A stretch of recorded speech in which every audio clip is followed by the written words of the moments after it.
Hi friends, hi viewers, అందరికీ నమస్కారం. ఈరోజు మనము ఒక మంచి సందేశాత్మక మూవీ గురించి, అంటే మన సనాతన ధర్మం గురించి, మన ఆచార వ్యవహారాల గురించి, మన యొక్క ఉనికి గురించి తెలియజేసే ఒక మంచి మూవీ గురించి, ఇప్పటి వరకు రాని ఒక మంచి మూవీ గురించి ఈరోజు మీకు తెలియజేద్దామని చెప్పి ముందుకు వచ్చాను. మూవీ పేరు ఏంటంటే మహా అవతార్ నరసింహ. మహా అవతార్ నరసింహ.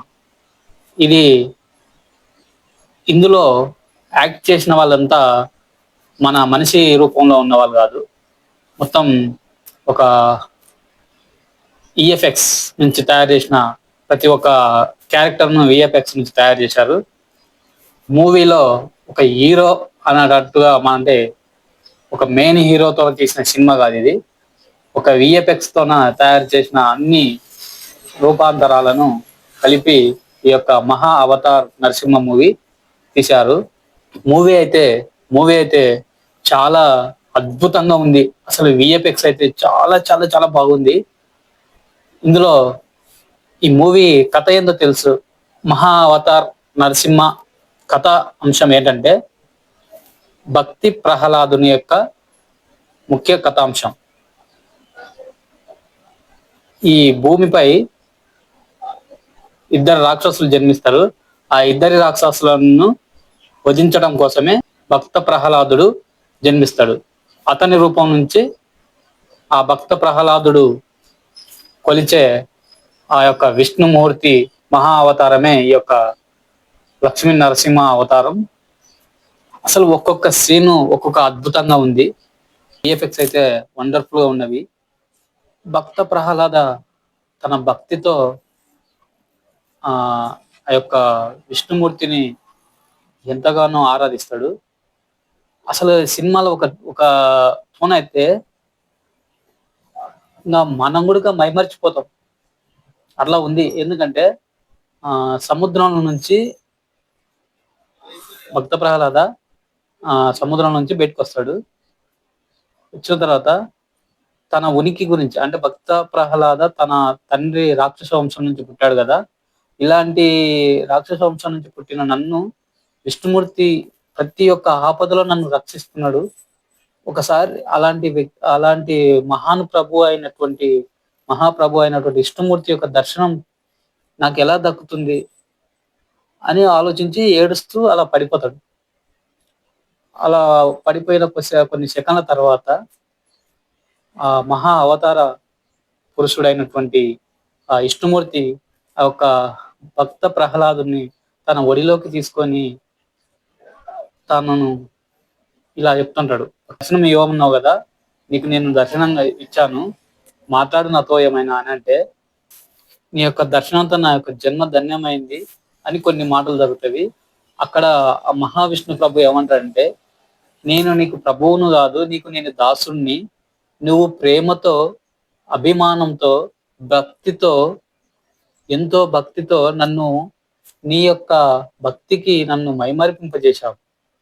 నువ్వు ఎప్పుడు పిలిచినా ఈ యొక్క సేవకుడు నిన్ను ఎప్పటికైనా కలవడానికి సిద్ధంగా ఉంటాడు. స్వామి, మీరు సేవకుడు నాకు అని చెప్పి నన్ను బాధ పెట్టొద్దు.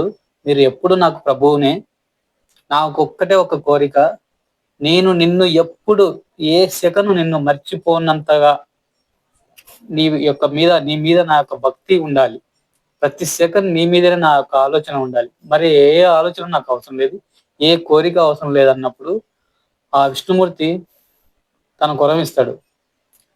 కనిపించే ప్రతి అణువులో, ప్రతి యొక్క రూపంలో నేను నీకు అగుపిస్తాను అని చెప్పి వరమిచ్చి ఇంకా మాయమై వెళ్ళిపోతాడు. అసలు అక్కడి నుంచి సినిమా స్టార్ట్ అవుతుంది. చాలా చాలా బ్రహ్మాండం ఉంది. లాస్ట్ క్లైమాక్స్ లో అయితే భక్త ప్రహ్లాద ఆ యొక్క స్తంభంలో ఉన్నాడు అని చెప్తే ఆ యొక్క స్తంభాన్ని ఆ యొక్క హిరణ్యకశిపుడు బద్దలు కొడతాడు. అప్పుడు అందులో నుంచి వస్తాడు ఉగ్ర నరసింహ. అసలు ఆ యొక్క విఎఫ్ఎక్స్ ఎట్లా ఉందంటే ఒక చూస్తుంటే రెండు కన్నులు చాలడం లేదు. ఆ విఎఫ్ఎక్స్ లో ఆ ఉగ్ర నరసింహుడు ఆ యొక్క ఆవేశంతో వచ్చి హిరణ్యకశిపుతో యుద్ధం చేసి చంపేసి ఇలా గోర్లతో ఇలా చీల్చి చేస్తుంటే అసలు ఒక గూస్ బాంబ్స్ అయితే ఇలా ఎంట్రుకలు ఒక్కొక్క కణం కణం అసలు ఉగ్రంగా రగిలిపోతున్నంతగా అంత ఎమోషనల్ గా ఉంటది ఆ లాస్ట్ సన్నివేశం అయితే. ఫుల్ ఆవేశపడతాడు. అసలు చీల్చేసి పేగులు గుండెకాయని తీసి ఇట్లా పిండేస్తాడు. అసలు ఇంకా ఒక రేంజ్ లో ఉందనుకో మూవీ అయితే. 'భక్త ప్రహ్లాద' మూవీనే ఒకప్పుడు పాతకాలంలో 'భక్త ప్రహ్లాద్' అని చెప్పి మూవీ తీశారు. ఇప్పుడేందంటే 'మహా అవతార్ నరసింహ' అని చెప్పి నేమ్ చేంజ్ చేశారు. సినిమా మొత్తం ఆ రేంజ్ లోనే ఉంటది. కానీ అప్పుడున్న టెక్నాలజీలో అది ఒక అద్భుతం. ఇప్పుడు ఈ యొక్క టెక్నాలజీలో అప్పుడు ఆ టెక్నాలజీలో 'భక్త ప్రహ్లాద' మూవీ తీసినప్పుడు ఎస్‌వి రంగారావు, తర్వాత 'భక్త ప్రహ్లాద'గా నటించిన చిన్న పాప, తర్వాత అందులో ఉన్న అన్ని క్యారెక్టర్‌లు అప్పుడు మనిషి రూపంలో ఉంటే, ఇప్పుడు ఒక వీఎఫ్ఎక్స్ రూపంలో అంటే ఒక అద్భుతం. ఒక వీఎఫ్ఎక్స్‌తోన ఒక మూవీనే తీసేశారు. అది కూడా ఒక వండర్‌ఫుల్. అసలు ఒక అద్భుతం. థియేటర్‌లు నిండిపోతున్నది ఎక్కడ చూసినా. మూవీ చాలా చాలా చాలా బాగుంది. మనం కంపల్సరీ ఈ మూవీని పిల్లలకు కంపల్సరీ చూపించాలి. ఒక భక్తి శ్రద్ధలను నేర్పించాలి పిల్లలకు. కాబట్టి ఈ యొక్క 'మహా అవతార నరసింహ' మూవీ ఎక్కడ ఉన్నా వెళ్లి చూడండి. చాలా బాగుంది.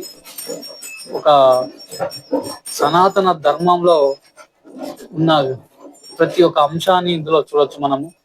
అలాగే నాకు ఈ మూవీ చూడటం వల్ల నాకు ఒక కొత్త విషయం తెలిసింది. ఏంటంటే వరాహ అవతారం. వరాహ అవతారము ఉద్భవించింది అనేది తెలుసు. అంటే మామూలుగా వరాహ అవతారం ఎలా ఉద్భవించింది అంటే, రాక్షసుడు భూమిని తీసుకెళ్లి ఒక సముద్ర గర్భంలో దాచడం వల్ల ఇప్పుడు ఆ యొక్క భూమిని తీసుకురావడానికి వరాహ అవతారము ఉద్భవిస్తుంది.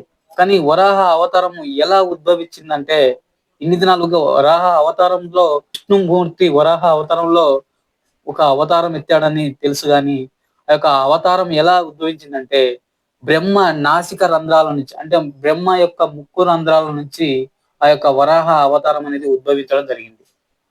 అయితే ఈ భూమిని తీసుకెళ్లి రాక్షసుడు సముద్ర గర్భంలో పెట్టినప్పుడు బ్రహ్మ ఈ యొక్క ఆహ్, ప్రళయాన్ని ఎవరు రక్షిస్తారు?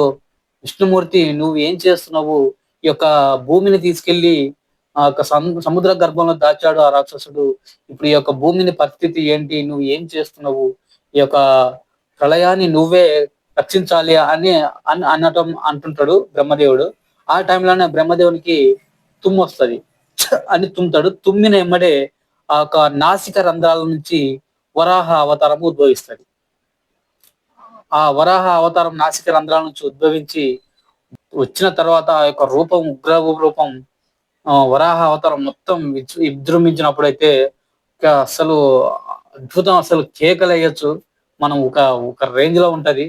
ఆ రూపంలో వెళ్లి సముద్ర గర్భంలో నుంచి ఆ యొక్క భూమిని బయటికి తీసుకొచ్చి ఆ యొక్క రాక్షసుని చంపేస్తాడు వరాహ అవతారంలో ఉండి.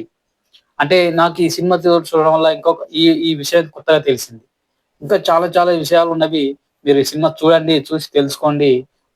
ఇప్పుడున్న పిల్లలకు ఇది కంపల్సరీ చూయించాలి. చూయించి మన మన యొక్క సనాతన ధర్మం, మన యొక్క ధర్మాన్ని తెలియజేయాలి. కాబట్టి అందరూ వెళ్ళండి. వెళ్లి ఒక 'మహా అవతార్ నరసింహ' మూవీ చూడండి. ఓకేనా? Thank you friends. Thank you. మళ్ళీ మరొక వీడియోతో మళ్ళీ కలుద్దాం. అంతవరకు బాయ్. Thank you.